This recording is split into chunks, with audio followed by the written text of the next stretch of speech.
classic ways to move. One big question: which one really delivers, running or walking? On one side, the high-intensity cardio powerhouse, running, and on the other, the sustainable, accessible wellness choice, walking. Let's skip the buzzwords and look at what really matters. We'll score them in each category so you'll know exactly who comes out on top, and the result might surprise you.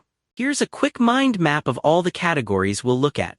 We'll chat about time efficiency, cardiovascular benefits, muscle and bone strength, mental health and mood, calorie burn, injury risk and accessibility, and of course, longevity. So it's going to be a pretty thorough breakdown. Ready? Alright, let's kick things off with time efficiency. So running first. Running is kind of the king when it comes to getting a full body workout in like 20 to 30 minutes tops. You burn twice as many calories per minute compared to most workouts. Perfect if you barely have time but want to get fit.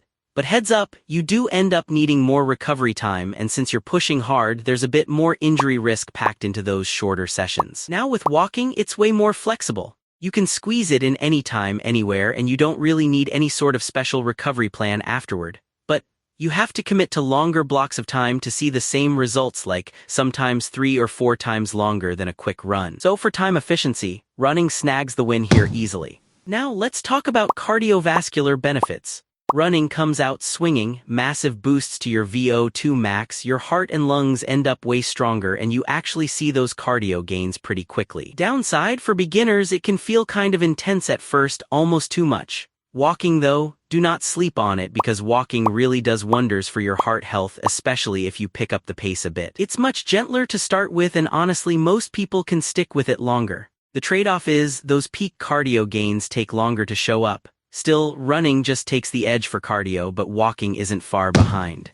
Let's head into muscle and bone strength. With running, you get higher impact, so think faster bone density gains and more muscle engagement, especially your glutes and core. That's awesome if you really want to strengthen those areas, but the trade-off here. More risk for things like stress fractures if you're not careful, so yeah, listen to your body. On the walking side, it's still weight-bearing, which is great for bones, and it's actually a safe way to prevent osteoporosis.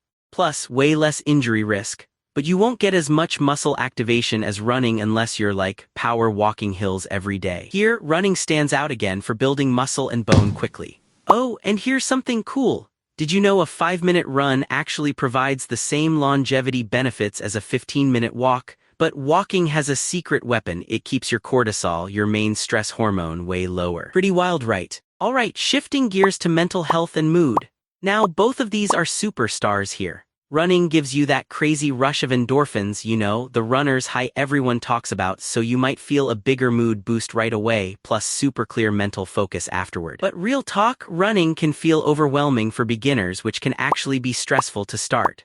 Walking though, it might bump those mood levels up a bit slower, but it's much easier to keep consistent, and it's been shown to really lower cortisol, which is your stress hormone. Either way, if you're after a mental boost, both running and walking are solid. So, I'm calling this one a tie. Next up, calorie burn. Running really lays it on thick here. You burn double the calories per minute, results show up much faster, and it's super efficient if you want to lose fat. Of course, if you're brand new to working out, the intensity might be a bit overwhelming.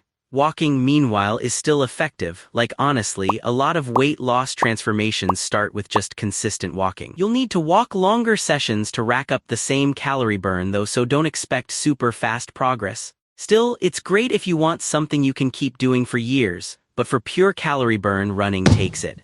Alright, let's talk injury risk and accessibility. This is where things totally flip. Running is awesome if you're up for a challenge and want to build resilience, but not gonna lie, there's a higher chance of hurting yourself if you're not careful. It really comes down to having good form and knowing when to rest, otherwise your joints will pay the price. On the flip side, walking is basically the universal exercise.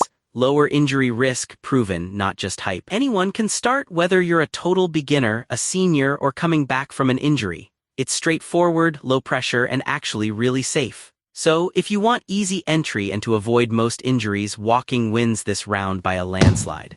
Finally, let's check out longevity. This is where things get interesting. Running can actually reduce your mortality risk by 30% compared to sitting on the couch, and fun fact, runners generally show about 30% higher fitness than walkers. But here, the plot twist: you only need a little running to see the effect. The only catch: if you get injured and stop, those gains kind of taper off. Walking, meanwhile, is scientifically linked to a longer life as well, and you get pretty steady benefits over time. Even just 5 minutes of running gives the same longevity boost as 15 minutes of walking. So both are awesome, but running edges it slightly. Now, let's visualize all that with a radar chart. You can see how running and walking stack up side by side on each category. Running kind of spikes high on performance stats, but walking holds its own on accessibility and safety. It's a pretty interesting spread. So here's the bottom line: pick running if you're pressed for time and want big results fast. Choose walking if you're just starting out, coming back from injury, or sustainability is your main thing. Honestly, the best exercise is always the one you'll actually stick with, week in and week out. If you found that helpful, make sure to subscribe or follow so you don't miss the next one.